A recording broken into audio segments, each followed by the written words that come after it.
Ah, entonces hay que poner no grabar. Genial. Bueno, Bien, ahora sí. muy bien. Bueno, ahora sí se está grabando. Muchas gracias a todos por estar ahí presentes en esta tarde de viernes que ya finaliza y comienza el fin de semana.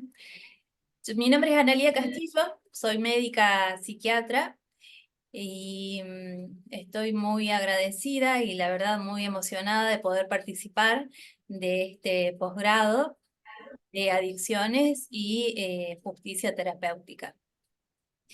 A manera de resumen, voy a hablar un poquito de mi experiencia, no como una cuestión de ego, sino porque está muy asociado justamente al aprendizaje y al transcurrir de todo lo que sería el abordaje de las patologías mentales y adicciones que en su momento quizás cuando yo comencé no estaban tan en boga o no estaban tan, no se tenían tan en cuenta y actualmente sí, es un tema muy importante, por lo cual, bueno, les comento, yo me formé en el Hospital Regional José Antonio Ceballos de la localidad de Belleville, que queda aproximadamente a 200 kilómetros de la capital de Córdoba.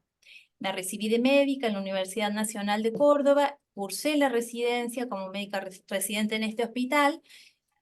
¿Y por qué ahí? Principalmente porque la característica en ese momento era de un hospital con internaciones de pacientes que estaban con larga estadía, lo que se les decía pacientes crónicos. También salas para internaciones de pacientes con problemática de patología aguda y dentro de un predio de muchas hectáreas que se caracteriza, digamos, geográfica y arquitectónicamente como una colonia que en su momento albergaron aproximadamente a 300 pacientes o más, entre hombres y mujeres. Hace muchos años, cuando por cuestiones ministeriales y políticas, decisiones políticas, se deciden distribuir a estos pacientes, la característica de la patología de estos pacientes que arriban al hospital de Belleville predominaba el retraso mental, leve, moderado, severo. Así, en otros hospitales, por ejemplo, en el Hospital de Oliva, que también queda en Córdoba, con muchísimas más cantidad de internados en ese momento, más de 1000, predominaba la patología de psicosis, ¿sí? Entonces, ¿por qué hago esta explicación? ¿Por qué doy esta explicación previa? Porque yo tuve la suerte, por así decirlo, de empezar a formarme en una etapa previa al surgimiento de la Ley Nacional de Salud Mental, la 26657, que es tan importante, ¿sí? O sea que yo ingreso en una etapa en la cual el sistema de internaciones era claramente manicomial, con un régimen asilar, ¿sí? De pacientes internados crónicos, donde en esta etapa de transición y luego cuando surge la ley y debemos, ¿no?, actualizarnos, obviamente, podemos tomar mucha conciencia de la necesidad de rever cada uno de los casos de estas personas. Analía, perdón Sí, que te interrumpa. sí. Graciela me dice que está en espera. Ay, La perdón, alumna está no lo vi. en espera, hay que Eh, admitirla. bien, acá. Ay, perdón. Vos avísame. Sí. Gracias. Bueno, hacía esta comparación de que pude vivir la etapa de transición entre el antes de la ley y en el posterior. Entonces, en esa etapa intermedia, el equipo interdisciplinario comienza a trabajar para que se produzca el proceso de desmanicomialización. ¿Qué significa esto? Lograr que los pacientes internados, muchos de ellos desde muy niños, y que habían perdido el contacto absoluto con sus familiares, vuelvan a revincularse. Fue un trabajo minucioso, por supuesto no fue de un día para el otro, pero por suerte esto ayudó a que se pudieran rever nuevamente las historias clínicas que habían estado archivadas desde hacía mucho tiempo. Y dentro de esas historias clínicas se podían evaluar ciertos casos, que esto compete también en la parte legal, de internaciones que habían sido por motivos judiciales, por ejemplo, por algún robo, algún delito. Que se sumaba a una patología psiquiátrica, entonces en su momento se decide una internación, pero nunca más se vuelve a rever este caso, ¿sí? Acoplado a eso, muchos de los pacientes también tenían problemática de consumo, lo cual quizás en ese momento no había sido tan tomado en cuenta. En aquel momento el consumo que predominaba era el consumo de alcohol, principalmente, ¿sí? A grandes rasgos. Bueno, entonces, esta reflexión comparativa yo la comparto porque de alguna manera mis próximas clases van a estar asociadas a esta historia que yo puedo comentar y transmitir de lo vivido en una formación en un tiempo determinado, ¿sí? Que saco como algo muy, pero muy positivo, que antes la palabra del médico, principalmente del psiquiatra, era así, entre comillas, ley. Había un régimen muy verticalista y hegemónico. Cuando surge la ley y por suerte hace mucho hincapié en el abordaje interdisciplinario, es cuando en realidad se empiezan a darle importancia a todas las otras disciplinas que son las que conforman el día a día del abordaje del paciente. Psicólogos, psiquiatras, enfermeros, psicopedagogos, técnicos ocupacionales, médicos clínicos. Obviamente me quedo corta, ¿sí? Y algo que también se pudo observar en dicho momento fue la fluidez que surgió de manera espontánea, no sé si habrá sido en ese lugar, ojo, yo estoy hablando de un solo ejemplo, pero la fluidez del diálogo con la justicia. ¿Sí? Los informes judiciales que se empezaron a revisar, aprendimos muchísimo. Obviamente estamos todavía aprendiendo, en lo personal me toca mucho, mucho por aprender, pero el entender de que el diálogo y la comunicación entre instituciones para hacer una revisión de los casos puntuales de cada uno de los pacientes ayuda muchísimo a entender la patología psiquiátrica y también a entender desde nuestro lugar cuáles son los derechos que tienen los pacientes. Eh, Sin ir más lejos, en la penúltima clase que dio María Belén, aprendí muchísimas cosas que desconocía y que obviamente hoy en día las puedo transmitir a mis compañeros y me sirve muchísimo como una herramienta para aplicar en la práctica. Bien, en la actualidad, hace 2 años yo me mudo a San Luis y ahora sí trabajo en un centro que se llama Centro de Prevención y Asistencia a las Adicciones, cuya sigla es CPA, que depende del Ministerio de Salud, y allí hay un equipo interdisciplinario también conformado por psicólogos, psiquiatras, trabajadoras sociales, técnicos en prevención, y bueno, con la idea hay una farmacéutica también, eh, que se realiza, como ya lo dije, una tarea de asistencia de manera ambulatoria y se procura en la medida que se puede realizar tareas de prevención, principalmente en las escuelas, porque la juventud es muy importante a pesquisar los casos de, de jóvenes, que cada vez disminuye más la edad del consumo, ¿sí? Para hacer también una comparación, yo podría decir que dentro de la experiencia que puedo hacer de lo que traía de un lugar, quizás un lugar chico en cuanto a población, también era un lugar donde las personas estaban vírgenes de medicación, ¿sí?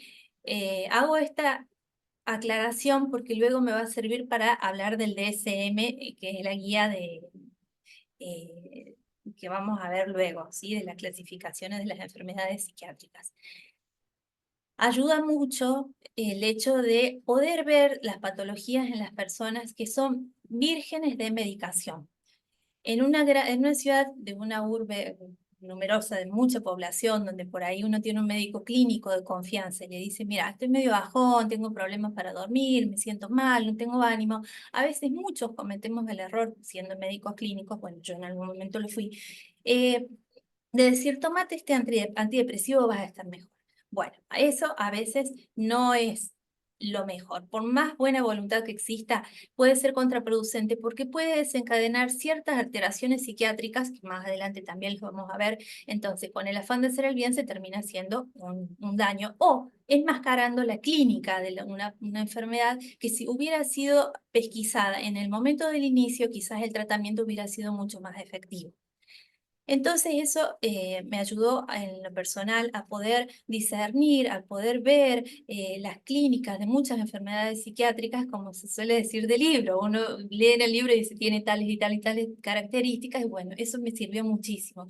¿Y por qué digo esto? Porque cuando llegaron casos puntuales de intoxicación por sustancias, cuando uno descarta que sea de una causa orgánica, por ejemplo, alguna deshidratación, alguna alteración metabólica, e inmediatamente piensa que puede ser alguna sustancia, fue ahí cuando empezamos a tener mucho, pero mucho más precaución y cuidado en decir, pucha, en realidad las adicciones existen, están, no tenemos que hacer la vista gorda o pensar que porque es un lugar pequeño no van a existir. Entonces así pasaron casos emblemáticos de los cuales fuimos aprendiendo. ¿Sí? Hoy, en el lugar donde yo estoy, obviamente tengo muchísima posibilidad de aprender y tengo acceso al día a día a diversos casos. No todas las personas tienen la misma vivencia en cuanto a su historia personal y a la reacción al consumo, no solo las personas, las familias, etcétera, ¿sí? Entonces, no deja de ser un desafío el trabajar en un centro de asistencia y prevención de las adicciones. Eh, Estoy muy contenta de haber llegado a haber arribado a este lugar y poder transmitir esta experiencia y poder decir también algo que me dejó pensando. A mí en la primer clase, una de las alumnas manifestó que su colega o sus colegas le decían que quizás no era algo muy provechoso estudiar sobre adicciones, como que era muy agotador. No recuerdo bien la palabra que utilizaron, el adjetivo. Puedo decir que yo también lo he vivido en carne propia, quizás en un estado de ánimo en el cual decía, no, no me quiero dedicar a esto porque realmente es muy agotador.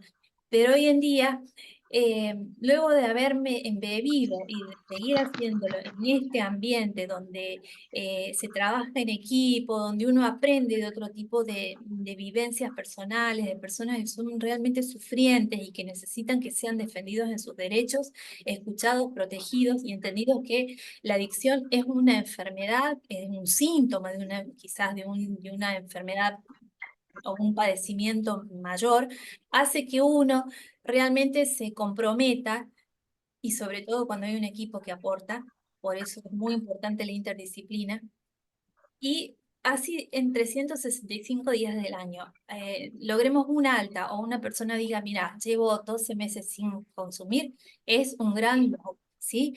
Entonces, sí. A veces hay días buenos, malos, hay veces que querés renunciar, básicamente, porque decís, ¿para qué remarle tanto? Pero realmente hay muchas satisfacciones y es lo que yo les quiero transmitir a ustedes, ¿sí? Bueno, entonces, en relación, ahora el Power, voy a ir al PowerPoint. ¿Vamos bien hasta ahora? Sí, sí, sí. Compartir, aquí estamos con el Power. Les voy a pedir disculpas si por ahí tengo cierta dificultad tecnológica. Bueno, ¿se ve? Sí, Perfecto.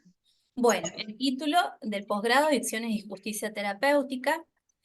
Eh, Vamos a hablar. Básicamente, esta va a ser una clase también teórica, ¿sí? De lo que sería el abuso de las sustancias en general. Adicciones, uno lo puede asociar al consumo de sustancias, como lo hemos escuchado durante mucho tiempo, ¿sí? Marihuana, cocaína, fármacos, psicofármacos, LSD. Talía, perdón, Sí. está Alejandra también en sala de espera. Uy, genial, a ver, me va a guardar porque, ¿cómo hago?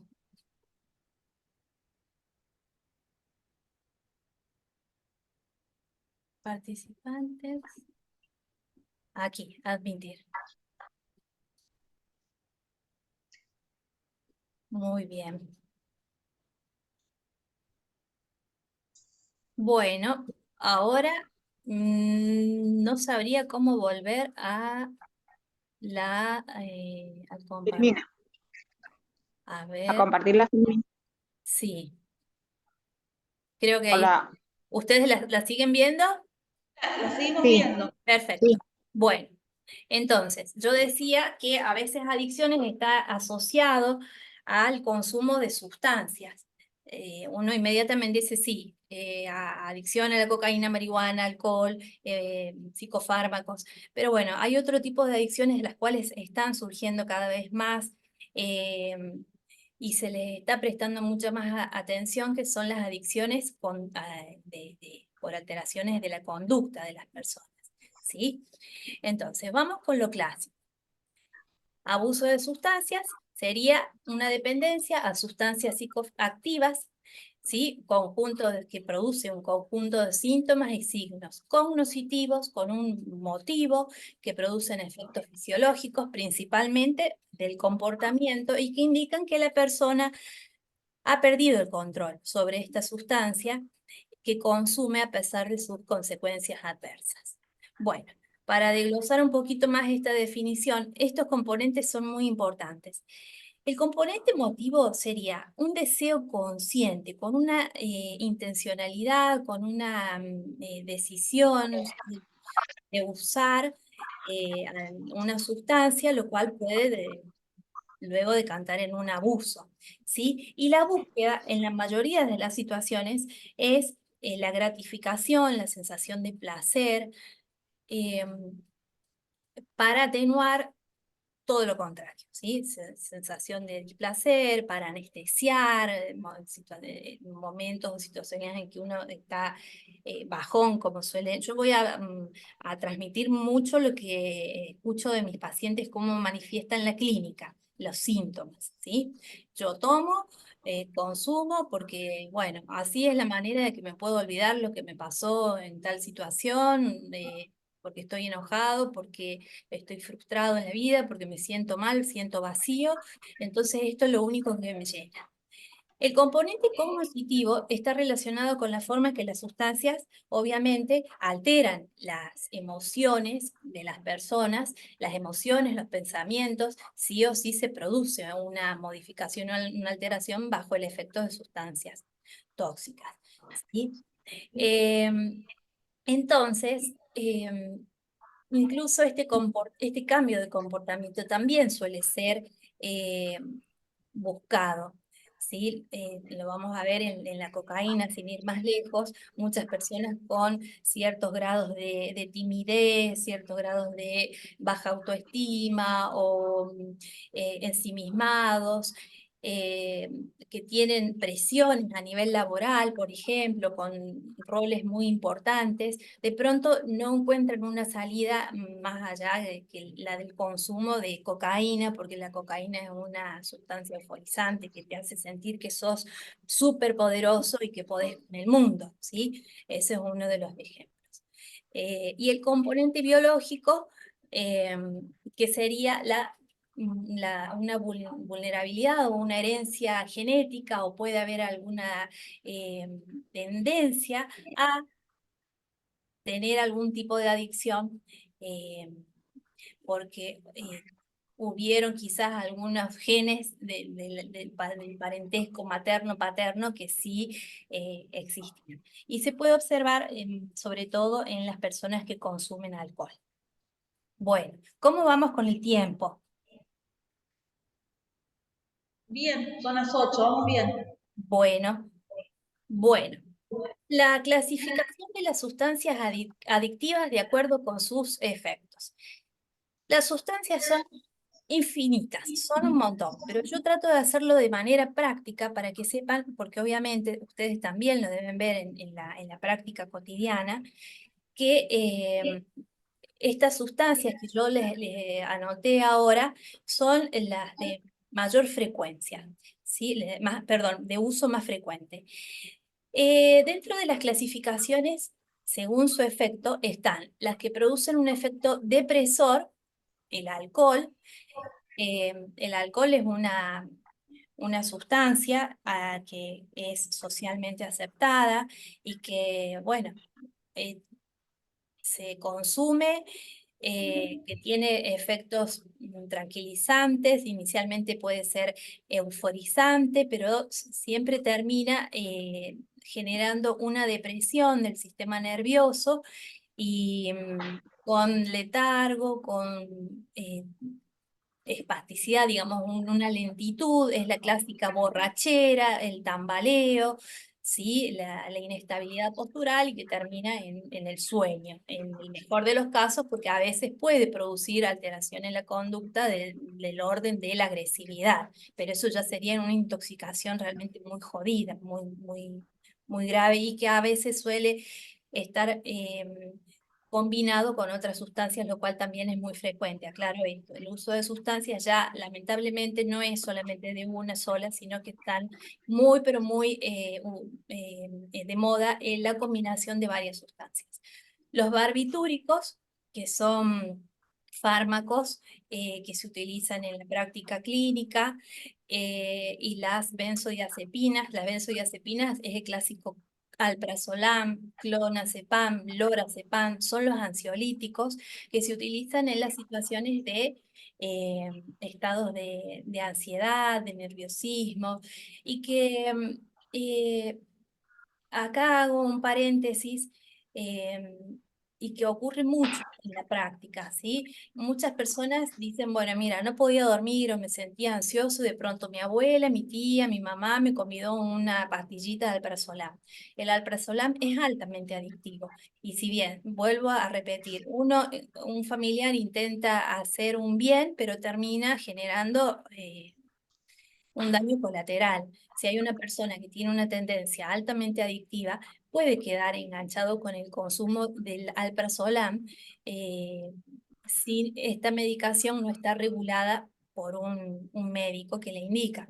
Y también es muy peligroso porque se ha visto cada vez más que son fármacos que podría decir prácticamente de venta libre, porque muchas personas en confianza refieren de que fueron a la farmacia y que, bueno, le pidieron dame el gusanito, que es comúnmente llamado porque por la estructura de la pastilla tiene justamente una forma de gusanitos porque se fracciona en trocitos.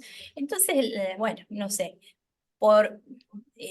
por falta de, no sé, falta de ética, terminan siendo vendidos en las farmacias. Se sabe que esto también se trafica, ¿sí? Pero es peligroso porque en las farmacias quizás por hacer no sé, unos pesos de más, terminan haciendo un daño a personas que terminan consumiendo de manera adictiva. Se puede comenzar porque me siento mal, porque no puedo dormir, pero después terminan siendo adictas a esta sustancia. Los narcóticos o analgésicos que producen, perdón, son opiáceos, opioides u otros semisintéticos. Suelen utilizarse justamente para el tratamiento del dolor, ¿sí? Y producen sueño, a veces son euforizantes, pero al disminuir estados de dolor crónicos, estados de dolor que generan mucho malestar y alteración en la vida de las personas, a veces comienza como un tratamiento necesario, pero puede terminar en una adicción. Siempre hay que tener en cuenta que las adicciones están a la orden del día, digamos, hay personas que se dedican a vender eh, y traficar todo tipo de sustancias. O sea que no necesariamente porque uno tenga una cirugía traumatológica y que se use uno de estos fármacos significa que va a terminar siendo adicto. Pero bueno, hay que tener mucho cuidado del área de la salud, eh, a la compañera enfermera, se lo digo, bueno, sobre el uso, y estar siempre muy pendientes de los pacientes por ahí cuando pueden sobreexagerar ciertos síntomas, tampoco estoy diciendo que no se lo administren, pero siempre bajo la guía del médico tratante. En cuanto a los fármacos estimulantes, están la cafeína, la nicotina, que son estimulantes que se encuentran en el café, en el tabaco, en los cigarrillos, que son sustancias legales porque son socialmente aceptadas, ¿sí? En realidad no son tan nocivas. Entre comillas, personas que tienen alteraciones cardíacas, obviamente se les indica que no tomen café en exceso, que no fumen o alteraciones respiratorias, ¿sí? Porque incluso el uso y el abuso a la larga van a desencadenar también alteraciones clínicas. La cocaína, ya estamos hablando de, bueno, palabras mayores. La cocaína es una sustancia eh, muy utilizada, con mucha frecuencia, y yo digo palabras mayores, pero en definitiva, últimamente ya se está quedando corta. Todo el mundo utiliza cocaína. Y no, aunque suena una afirmación así muy, muy generalizada y con poco fundamento de números, me sorprende mucho cómo en el relato de las personas, de los usuarios del servicio, comentan que en tal y tal lado, tal lugar, tal persona, tal reunión, tal esto, la cocaína es de uso frecuente, es como fumarse un cigarrillo, ¿sí? Entonces, lo mínimo que podría pasar hoy en día es que aspiren unas líneas de cocaína, como me lo dicen. Lo que está haciendo es realmente muy nocivo y es altamente adictivo, y que lo vi, lo aprendí acá en San Luis, es que la cocaína la están fumando, ¿sí? Ya en la búsqueda de mayor estímulo, de mayor bienestar, de nuevas experiencias, la cocaína termina siendo fumada. Y no es una sustancia, digamos, no se fuma la parte más pura, sino es así como lo que raspan de lo que encuentran, y unas mezclas medio feas ahí con bicarbonato, y terminan aspirando esto con efectos, sí, euforizantes, alucinógenos, de bienestar, pero inmediatamente desaparece porque tiene un corto tiempo el efecto de la cocaína fumada, y la desesperación por volver a consumir es tan grande, que las personas tienen un alto índice de conductas delictivas. Sacan hasta lo que no tienen, empiezan a robar, a vender lo propio primero, a sacar los elementos de la casa, a robar lo que sea de la casa para vender y consumir, consumir, consumir. Se hace un círculo vicioso, una rueda que no se frena.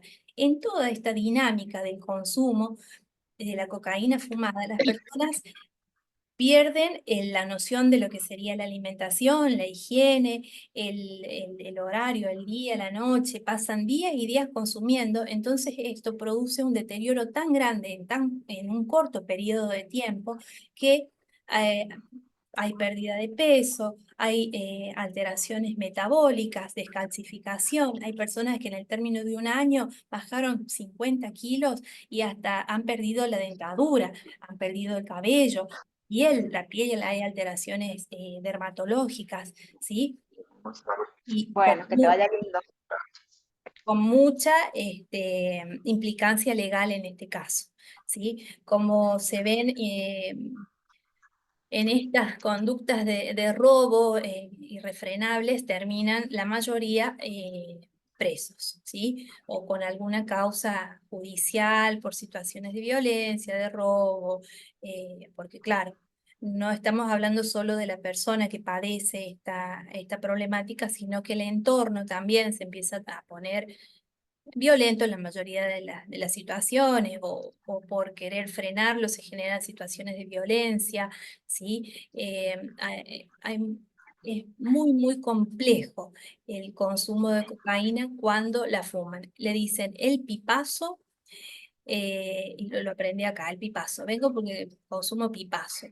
Bueno, es lo que más así lo nombran como el pipazo. Luego las anfetaminas la verdad es que no son tan usadas en la actualidad, por lo menos dentro eh,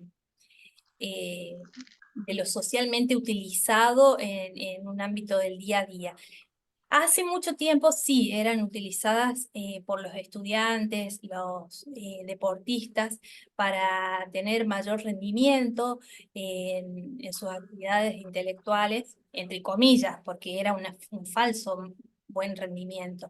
Y también en lo físico, ¿sí?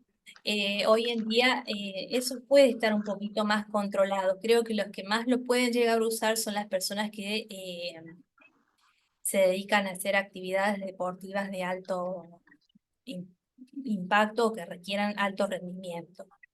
Bueno, alucinógenos. Los alucinógenos están las sustancias naturales, que son la marihuana, eh, los hongos, y dentro de los sintéticos, LSD, que es el ácido. Bueno, yo busqué porque no sé si a ustedes les ha pasado en algún momento de que uno dice, bueno, hongos, ácidos. Yo nunca realmente no podía dimensionar, no podía graficar en mi mente cómo era el hongo, el famoso ácido. Entonces investigué un poco y hice así como una entrevista de las personas, los usuarios, y me comentaron, bueno, principalmente lo del ácido, cosa que yo no sabía, que esa imagen que se ve ahí, el de la bicicleta, que incluso se le dice la bicicleta, y ya entre la jerga de las personas consumidoras del ácido saben a qué se refiere. Es un cartón que viene fraccionado en trocitos más chiquititos, que tiene esa imagen. Hay otras imágenes más, pero esta es así como la más conocida y de más años en aparición, y que se usa colocando ese cartón debajo, de manera sublingual, debajo de la lengua, donde hay una gran irrigación. Entonces la sustancia, el ácido que está impregnado en el cartón, eh, se difunde de manera rápida. O también se colocan en la mucosa ocular, en el párpado del lado interior, donde también hay mucha irrigación y se absorbe. Los hongos, ahí están el cucumelo y el amanita muscaria. Acá ya estoy dudando cuál es cuál. El cucumelo creo que es este bien bonito rojo con puntitos blancos, y el otro el amanita. Bueno, si hay, después me fijo, si me equivoqué se lo vuelvo a decir. Entonces acá sale una cuestión que yo más adelante les comparto un tema, porque digo, yo no sabía lo que era el cucumelo hasta hace muy poco. O sea, la ignorancia de no conocer, y lo bueno de saber, de impregnarse de la jerga, del conocimiento, del hablar codo a codo con las personas usuarias de sustancias, más allá de uno interactuar y tratar de ayudarlos a que salgan. Es importante también preguntarles, eh, en lo personal, a mí me sirve mucho, bueno, ¿y cómo es? ¿Y cómo lo usás? ¿Y qué sentís? ¿Qué te pasa a vos personalmente? ¿Sí? Entonces, bueno, fue así que me dijeron, el cucumelo crece en la materia fecal de un animal que se llama el cebú, y que principalmente se encuentra en el área de Misiones, por allá donde hay mucha humedad. Entonces, ahí recordé que muchos de nosotros habremos bailado la canción de Rodrigo, que incluso tiene un autor un tanto más anterior, la cumbia del cucumelo, y era el famoso cucumelo. Así que bueno, ahí les comparto esa foto. Son hongos alucinógenos, generan obviamente sensación de euforia, de placer. Todos los sentidos se exacerban, las imágenes se ven brillantes, al tacto hay sensaciones táctiles y sensitivas sensoriales. eh, no sé, según lo refieren, son muy agradables en algún momento, o quizás pueden tener un mal viaje, como me han dicho, con sensaciones de daño físico, de persecución, o de ver imágenes que se desfiguran. Si se hace el consumo con otras personas, pueden ver, por ejemplo, que se distorsiona la imagen del compañero, del amigo con quien están consumiendo, ¿sí? Bueno, pero estos se caracterizan por producir esos efectos. El LSD no es, bueno, sí, también, pero ha sido también culturalmente muy usado, sobre todo por músicos muy conocidos, según, yo no lo puedo corroborar, pero dicen que los Beatles, cuando hacen uno de sus discos, y era en una etapa donde estaban consumiendo muchas de estas sustancias, y que, bueno, y uno puede ver las imágenes de la tapa del disco así muy psicodélicas, muchos colores y dibujos así medio extraños, y era porque de alguna manera era la impronta de sus experiencias bajo el efecto del LSD. Bueno, a manera de dato. Y los disolventes inhalables, acetonas, pegamentos, gasolinas, aerosoles. Estas son sustancias que se caracterizan porque son los jóvenes niños que empiezan a probar a manera de un experimento, una conducta de picardía, ¿sí? Las bolsitas de pegamento o las pelotitas de pegamento, que producen también una sensación de placer, de tranquilidad, como de adormecimiento, como de sueño, como que se escapan del mundo, ¿sí? Por unos instantes, pero obviamente que producen daños neurológicos, daños orgánicos, y la resaca, o sea, el efecto posterior es altamente molesto, con severos dolores de cabeza, náuseas, alteraciones gástricas, vómitos, ¿sí? Bueno, continúo. ¿Preguntas hasta ahora?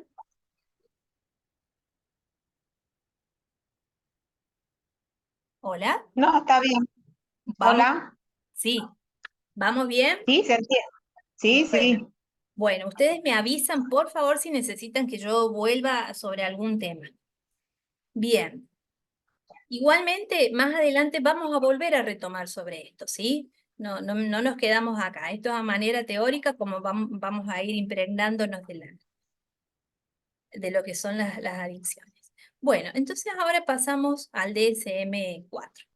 El DSM-4 es un manual o guía diagnóstica, eh, y hago redundancia en la palabra guía, que se utiliza para clasificar las enfermedades o patologías psiquiátricas. A ver, guía de consulta de los criterios diagnósticos de enfermedades mentales, ¿sí?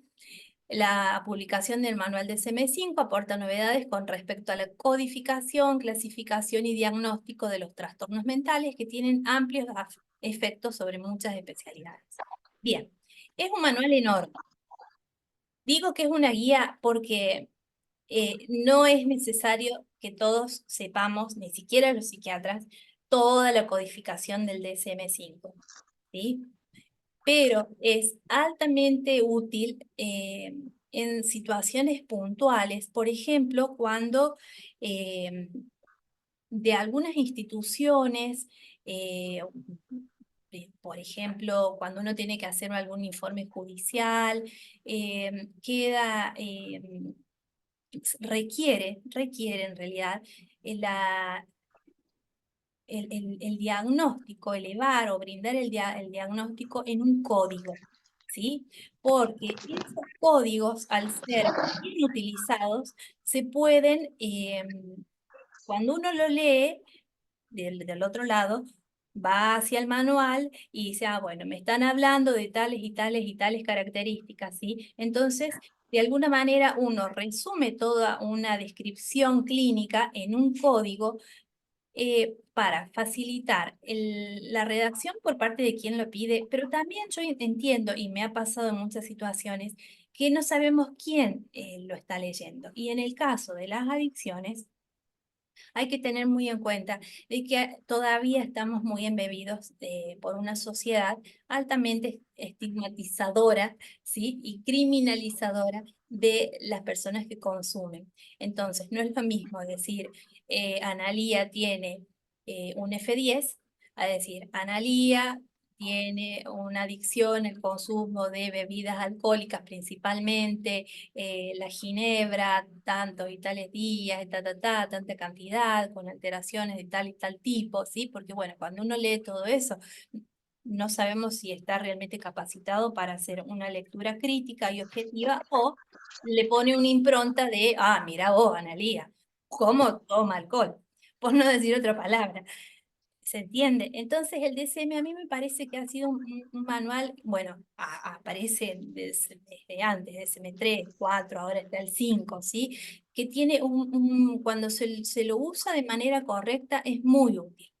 También se utiliza para hacer diagnósticos, obviamente ya lo he dicho, en las planillas, por ejemplo, las planillas que solicitan para hacer trámites de personas que tienen alguna discapacidad, se llena también con estos códigos, se hace una evaluación bien minuciosa y se termina haciendo una codificación con un puntaje que llega a ese tipo de codificación, ¿sí? Bueno, pero también es muy importante saber algo. El manual no es el libro del cual uno se tiene que aferrar para siquiera aprender las enfermedades mentales. Es al revés. Uno debe saber la clínica de cada una de las enfermedades mentales para luego saber qué buscar en el manual DSM. ¿Queda claro esta comparación? Hola. Sí, sí. Bien. ¿Alguno de ustedes ha utilizado el DSM-5?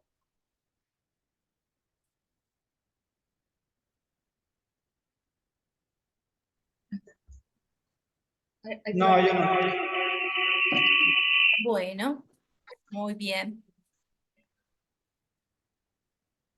Bueno, seguimos.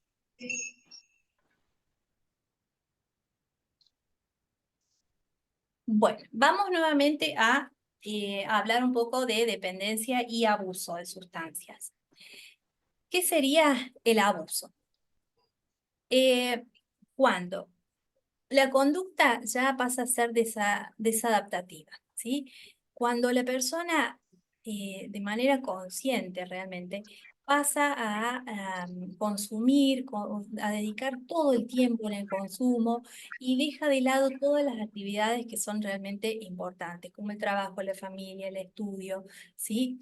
Em, Incluso hay una pérdida del deseo, del interés por realizar actividades que anteriormente sí, lo llenaban, lo enriquecían, y sería un paso previo a la adicción, ¿sí? Entonces es ahí cuando hay que tener la luz roja de saber si uno conoce dentro del grupo familiar, dentro de los amigos, conocidos mismos, que tienen ciertas conductas de abuso de ciertas sustancias, que suele ser generalmente el alcohol, algo muy, muy frecuente, el alcohol, porque es una sustancia legalmente aceptada. Tenemos la posibilidad de advertir, de acompañar, de sugerir, ¿sí? Mira, estás tomando quizás mayores cantidades, veo que esto está alterando un ritmo habitual de vida, te noto disperso, estás disminuyendo el rendimiento a nivel escolar, a nivel de trabajo, emocionalmente, como pareja, como padre, como familiar, te veo distante, te veo irritable, eh, no estás bien si no tomás, ¿sí? Hago esta aclaración porque no solamente un profesional de la salud puede hacer lo que se llama una prevención, una conducta de prevención, ¿sí? Sino todos podemos aplicar un granito de arena para cuidar a las personas a quienes nosotros percatamos de que quizás estarían iniciando una conducta adictiva. La dependencia ya sería cuando esta conducta es reiterada. Bien, bueno, volvemos al DSM-4, hablando de los códigos, ¿sí? Los códigos más empleados en la práctica en relación al consumo de sustancias, en este caso, yo puse los que son de las sustancias más frecuentemente usadas, ya sabiendo lo que es acá, abuso y dependencia, tenemos el cannabis, que es la marihuana, la dependencia es F12, el abuso F12U.1, el otro punto 2, Bueno, eso no es necesario que lo sepan, ¿sí? Pero si en algún momento tienen que hacer algún tipo de informe o si les llega un informe y ustedes no saben qué significa el código, inmediatamente pueden remitirse al DSM-4, que es el manual que les va a ayudar a decodificar lo que está escrito en esos códigos, ¿sí? Bueno, adicciones conductuales. ¿Les parece que hacemos unos 5 minutitos de descanso o seguimos? Yo diría que sigamos por la hora que es y terminemos lo casi 9 menos 5, porque acá cierran a las 9 en Me España. encanta. Bueno, lo único que les hago una pregunta. ¿Ustedes me están viendo? Porque yo no sé qué toqué y no los veo a ustedes. Lo único que veo es las imágenes. Sí, sí, sí, sí, estamos viendo. ¿Y a mí me ven? Sí, sí. Bueno, yo no los veo a ustedes.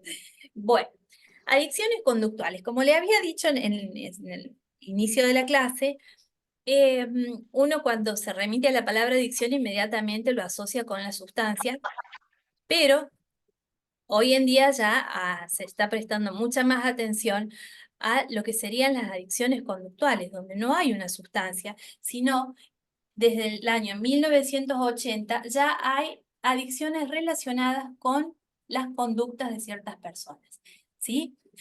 Bien.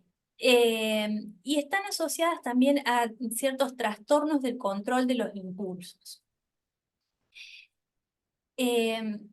La persona, ni siquiera quienes lo rodean, pueden realmente identificar qué, qué es la conducta o el comportamiento o el por qué se hace que esto que después vamos a hablar se torne tan adictivo, repetitivo y que obviamente eh, termina generando una alteración en el ritmo de vida normal, entre comillas, o sano que tenía la persona y que repercute también en el entorno familiar, en el entorno de trabajo, de las amistades, etcétera. ¿Sí? Bien. ¿Necesita tratamiento como el consumo de sustancias? Obviamente que sí, tanto farmacológicos como un abordaje psicológico y también terapias grupales. Las terapias grupales sirven mucho tanto para el consumo de sustancias como las adicciones conductuales. Lo vamos a hablar más adelante, incluso en uno de los textos que yo comparto también, un autor hace hincapié en la importancia de los tratamientos grupales. Bueno, entonces, inicialmente en estas adicciones conductuales hay una elección a yo elijo hacer tal cosa, yo elijo, pero después ese elegir se torna cada vez más deseable, más necesitado, ¿sí? Quedando la persona atrapada y esclavizada a esas conductas. Entonces, vamos a la siguiente. Vamos a hablar cuáles serían estos tipos de adicciones conductuales. Ya casi que terminamos. El uso de Internet. El uso de Internet es una herramienta muy frecuente que incluso se puede haber aumentado su uso en la época de pandemia, ¿sí? Donde era muy necesario estar conectados, sobre todo por el tema del trabajo y del estudio, en los jóvenes, en nosotros, no tan jóvenes. Pero también ayudó a observar que incluso habiendo pasado la época de pandemia y no ser tan necesario el uso del Internet, muchas personas han quedado atrapadas en esto. Y no digo que sea por la pandemia ni nada, sino que quizás esto permitió hacer una comparación entre el antes y el después, porque quizás antes también existía, pero no se podía pesquisar tanto, ¿sí?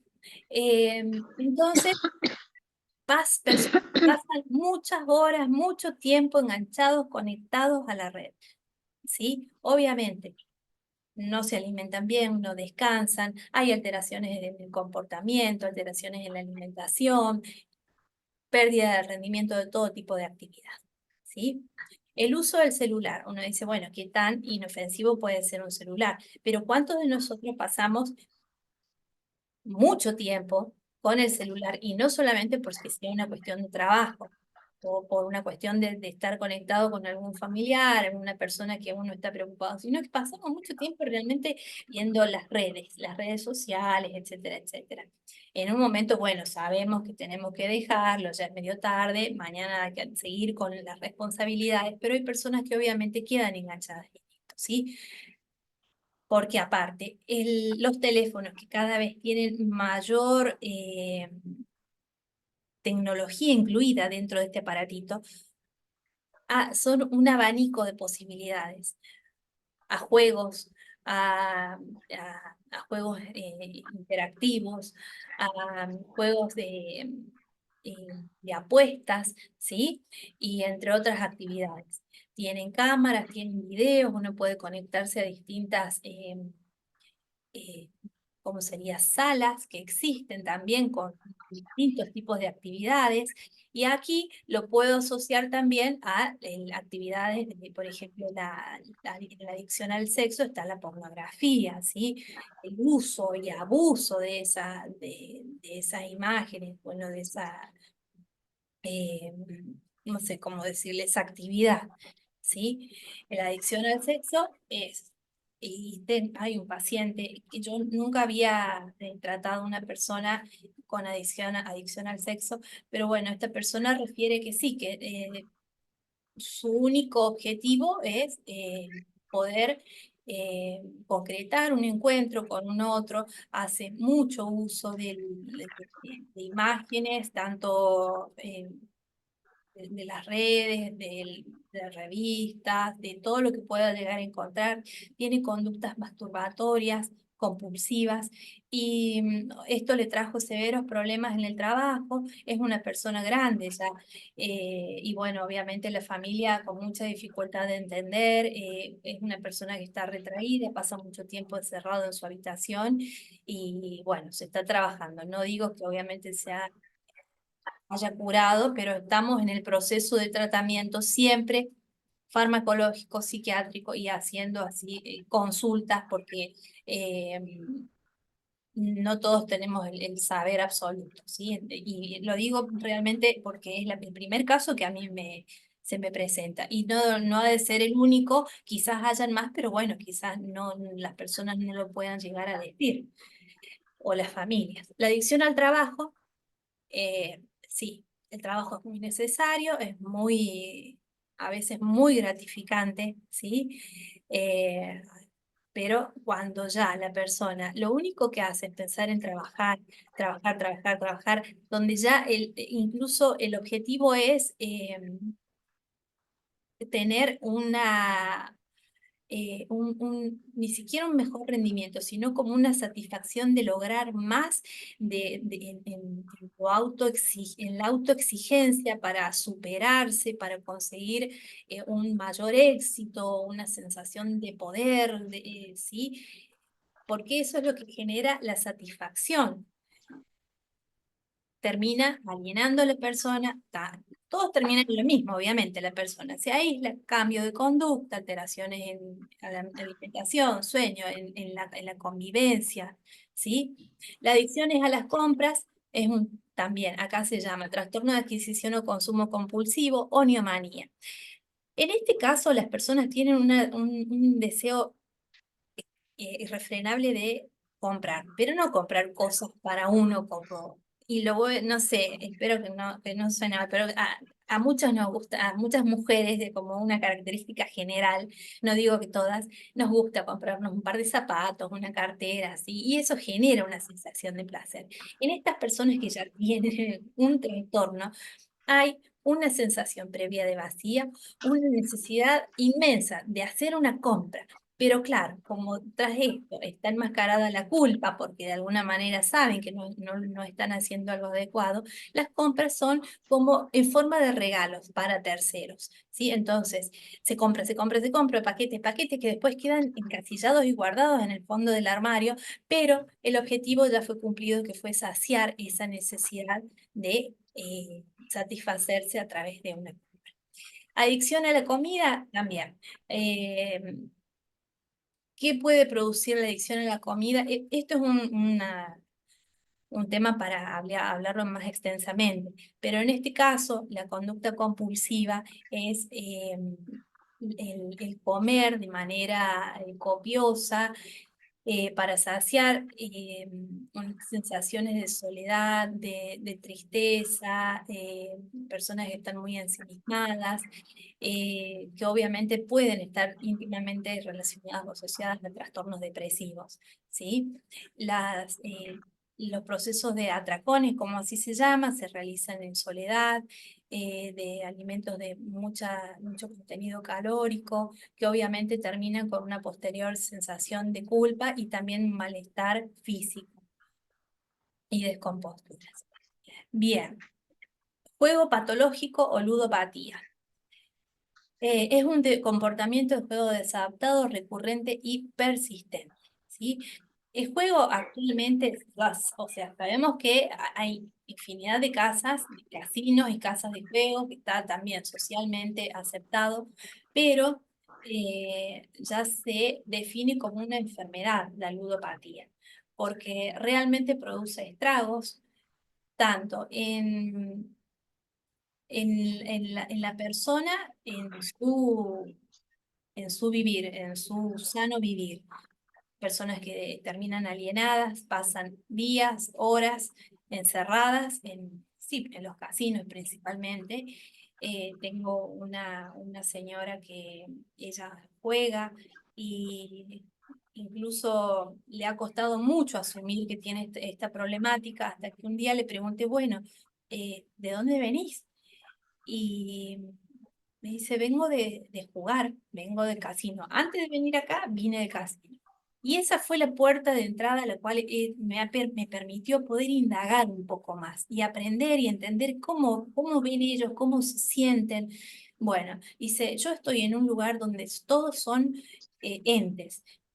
No hay felicidad, me refiere. No sé si es porque yo no me siento bien o porque veo que están todos metidos en esta caja de juegos y juegos y juegos, y, qué sé yo, y monedas y cosas, y luces y estímulos, pero lo único que satisface es el ganar. Entonces, cómo está también el auto boicot. Gano 20, gasto 10 porque capaz que saco el doble y después termino gastando más y cuando me doy cuenta gasté mucho más de lo que había invertido en un inicio y que capaz que sí gané, pero después, chao, me endeudé. Entonces el problema acá está justamente que esto está íntimamente relacionado a problemas legales, porque las personas terminan claramente jugándose la vida, pierden todas las pertenencias. Primero que pierden la familia, porque la familia lo sostiene hasta algún momento, pero si no hay un tratamiento a conciencia, son personas que pueden dejar a su familia sin lo puesto, sin la casa, sin lo- Analía, sí, sí. perdón que te interrumpa, pero nos quedarían unos 10 minutitos, ¿Cuánto? ¿Cuánto?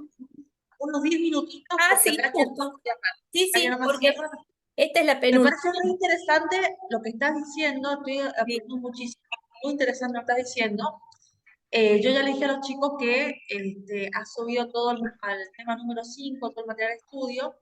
¿Y qué te parece, para que ellos vayan avanzando más rápidamente, si le vas contando un poquito cuáles serían las actividades que tenés pensadas? Porque si bien ya las subiste, por ahí está bueno explicarles a ellos, cortito, cuáles son las actividades que tenés pensadas para tu módulo, de qué forma lo vas a evaluar, porque es mucha información y esto es importante por lo que veo.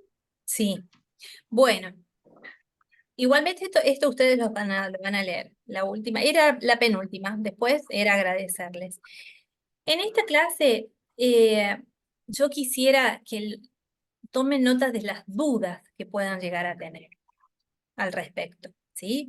Y que lo pasen a la plataforma y que en relación a lo que ejercen cada uno, por ejemplo, la señora enfermera o el señor que trabaja en la penitenciaría, cuáles serían las dudas que se pueden llegar a generar o los aportes que pueden llegar a hacer, que obviamente son bienvenidos en relación al tema que hemos abierto el día de hoy.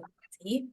Ha sido muy teórico, pero la semana que viene, que ya va a ser una clase presencial, vamos a poder interactuar. Incluso hay casos clínicos que no sé si todos, pero por lo menos uno vamos a poder poner en práctica y cada uno va a poder aportar desde su disciplina. Bien, y otra cosa, Analia, al menos lo que a mí me genera duda, eh, hemos estado charlando con los chicos en la clase anterior, ya que ellos se dedican a diferentes profesiones. Lo bueno de este curso es que cada uno nos dedicamos a lo distinto. Ellos justamente habían tenido como actividad para mi módulo analizar el fallo Salvini, que básicamente es muy parecido al fallo Riola, el famoso fallo Riola del año 2009 que despenaliza el consumo personal de sustancias. Bueno, el fallo Salvini pasó lo mismo. Marcelo Salvini estaba preso en la Penitenciaria Federal Entre Ríos y en una Sí, requisición le encuentran 4 cigarros de marihuana. El tribunal primeramente lo condena y después, bueno, su defensor apela, llega hasta la Corte Suprema y anula el fallo, básicamente diciendo que el consumo no era ostensible y que no había afectado a terceros. Obviamente hay una jueza que opinó en contra, diciendo que estando en una sala compartida, o sea, obviamente sí puede llegar a afectar a terceros y demás. Entonces sería bueno que, si bien siempre hablamos de que no hay que asociar el consumo de sustancias a la peligrosidad de por sí, pero también estaría bueno ver el tema en la realidad de que muchas veces han habido casos de violencia de género, ¿sí? Asociados al consumo de sustancias. Entonces, como psiquiatra especializada en esto, a mí me interesaría que me digas, ya para la siguiente clase, a partir de qué momento se puede llegar a ver indicadores de peligrosidad, ¿sí? Más que nada para prevenir esto. Y después también hemos estado viendo el tema de la cobertura de oraciones prepagas y estaría bueno también saber cómo es el proceso para diagnosticar, cuántas sesiones duran más o menos, cuánto tiempo demora. Esas dos cuestiones a mí me parecen sumamente importantes. Perdón, la última, en cuanto a las obras sociales, ¿cuánto? Claro, hemos estado hablando justamente de conocer los derechos para que las oraciones y prepagas cubran todo el tratamiento por adicción. Ujú. Pero para mí es importante el diagnóstico. Entonces, ¿cuántas sesiones más o menos serían importantes tener para llegar a diagnosticar que una persona padece de trastorno de consumo de sustancias? Bien. ¿Quieres que te lo responda ahora? Y sería bueno. ¿Sí? Bueno, en el área donde yo trabajo es una institución pública. Entonces, eh, básicamente, uno puede solicitar un análisis que no es, no tenemos reactivos inmediatos, ¿sí? Si viene una persona, una madre, por ejemplo, una madre muy preocupada porque su hijo dice que está bajo efecto de consumo de sustancias.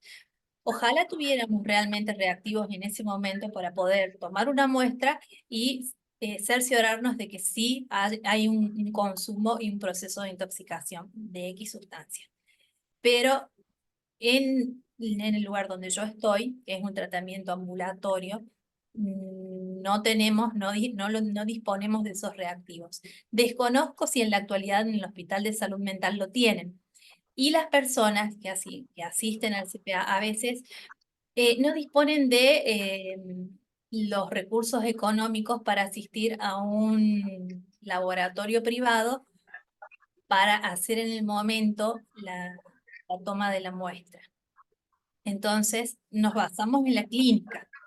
Nos metemos en la clínica, en el relato de los familiares. Acá son los familiares el pilar, ¿sí? O bien, en personas que han delinquido o que vienen porque la justicia solicita que hagan de manera obligatoria sí o sí un tratamiento como última, como una chance, o si no terminan presos. No sé si está bien utilizado el término, pero obviamente se les da esa posibilidad de hacer el tratamiento, eh, que sería un tratamiento no tan de manera voluntaria, pero bueno, se trabaja con las personas para que tengan la mayor adherencia posible.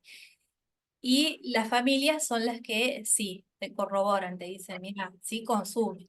Entonces, el equipo es quien se encarga a través de las entrevistas, que no hay un número determinado de entrevistas. A veces en la primera ya inmediatamente te das cuenta y aparte la persona en confianza puede quebrarse, puede manifestar. Quebrarse digo en el sentido de que se angustian, muchos se angustian. Claro. Incluso el enojo también es una manifestación de una emoción donde hay un indicio de que algo no está andando bien y el síntoma es la adicción.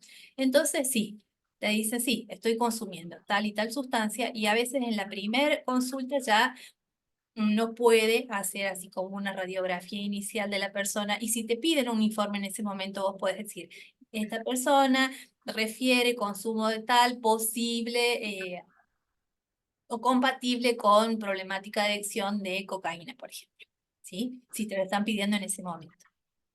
No sé si respondí la pregunta. Sí, Sí, perfecto. sí, sí. Entonces, básicamente, para el diagnóstico se basa en la clínica y en el relato de la familia. Eso queremos saber muy bien. Sí, Y si, sí, sí. y si vos quieres, para ya la próxima clase, será bueno que nos expliques esto.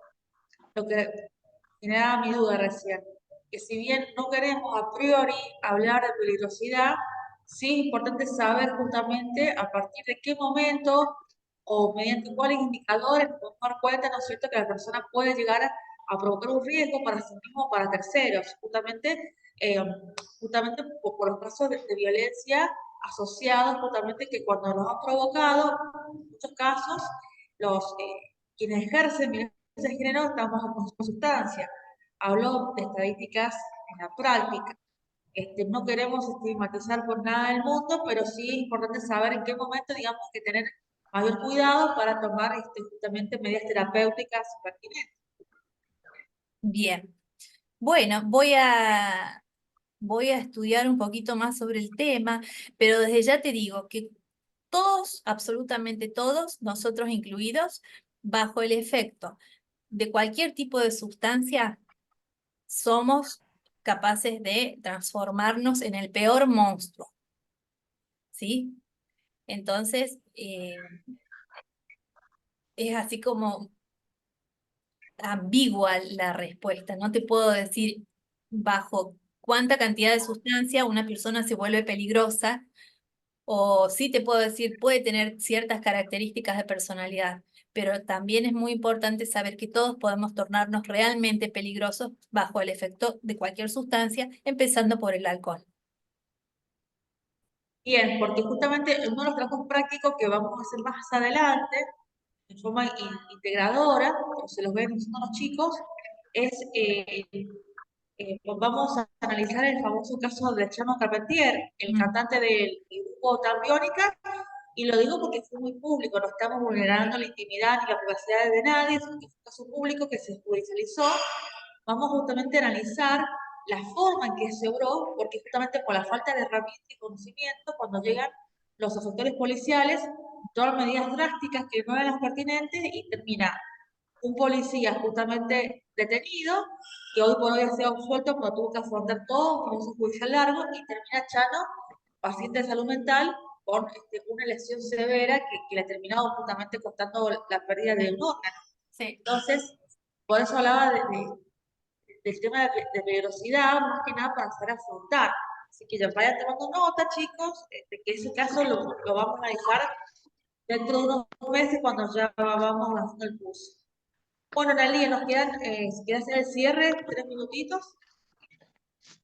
Bueno, no, en realidad quedaba la última imagen, que era hablar un poquito del fentanilo.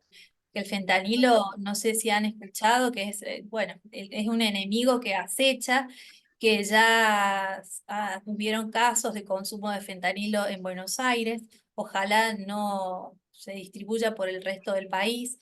El fentanilo es de la familia de los opioides y lamentablemente es altamente adictiva y es altamente letal. Eh, Hace un tiempo también en las redes se vieron imágenes del consumo de fentanilo en Estados Unidos, que las personas eh, adoptan una actitud, una conducta como si fueran zombies. De hecho, creo que se le llama la droga de los zombies, algo así, ¿sí? Este, y acá en Argentina hubo hace unos 2 años aproximadamente un caso también donde había cocaína que estaba mezclada con un compuesto que no era el fentanilo, sino era el canfentanilo, o sea, de la familia, pero 1000 veces más nocivo. Entonces, muchas personas terminaron internadas y con muerte posterior, que incluso me acuerdo que en ese momento quien era el ministro de Seguridad transmitió un mensaje a la población que aparentemente había consumido o que posiblemente había comprado esa sustancia, de que por favor no lo hicieran porque iban a morir. Fue así como de un gran impacto.